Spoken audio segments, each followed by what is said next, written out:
dawan ki ham sin I yong na la kam kil wa per hason ki wa miat wa tha ba ya ka bertai ki wa ben tia ngai ở chan pha la kam ke hi open chia po ye ne maya ne bha wa kwa o unes kan ki chirata ye ni maya I yong nga yong pa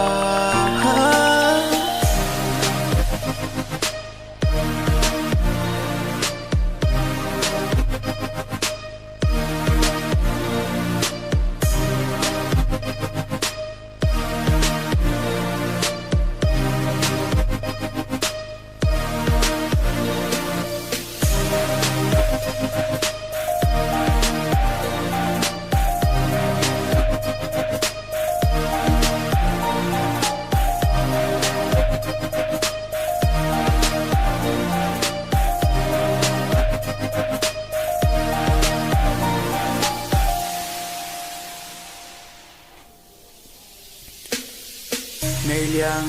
iong come what is now hip hop